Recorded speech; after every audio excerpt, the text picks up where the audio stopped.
सुना है कुछ कहानियां सिर्फ डर नहीं देती बल्कि रात रात नींद उड़ा देती है। ये भी उन्हीं में से एक है।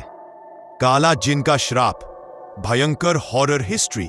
राजस्थान के एक पुराने सुनसान गांव में एक छोटा सा घर था। घर में रहती थी एक माँ और उसका 20 साल का बेटा आरिफ। गांव के लोग अक्सर एक पुरानी बात कहते थे, इस गांव के पहाड़ों में एक काला जिन बसता है, उसका नाम लेना भी मना है। आरिफ कभी इन बातों को सीरियसली नहीं लेता था, लेकिन एक रात सब कुछ बदल गया।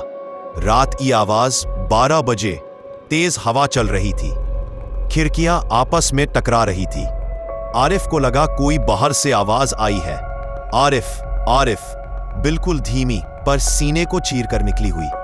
आरिफ ने दरवाजा खोला। बाहर कोई नहीं था, सिर्फ एक लंबी काली परछाई पेड़ के पीछे खड़ी थी।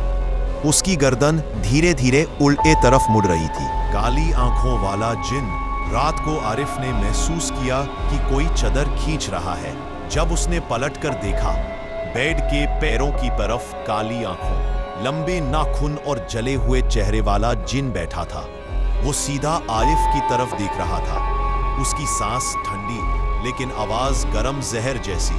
मैंने तुझे पुकारा, तू मेरे पहाड़ों में क्यों आया था? आरिफ डर के मरे कुछ बोल ही नहीं पाया। पहाड़ों का राज। अगली शाम आरिफ का दोस्त समीर मिला। उसने बताया, आरिफ, हमारे गांव के ऊपर के पहाड़ में एक कब्रिस्तान था। वहां एक जिन को जिंदा जलाया गया था। तब से वो बदला लेता है।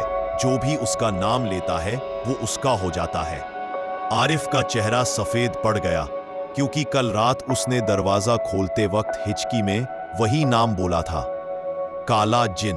आखिरी रात जब आरिफ रूम में अकेला था, हवा रुक गई, सब कुछ चुप हो गया। फिर धीरे से खट खट खट दरवाजा खटका। आरिफ ने दरवाजा खोला।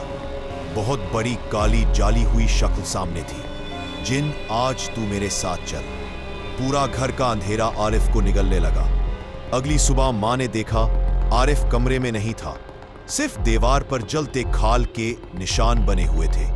तब से लोग कहते हैं, रात को अगर कोई आवाज दे, आरिफ आरिफ, तो जवाब मत देना, हो सकता है वो काला जिन हो।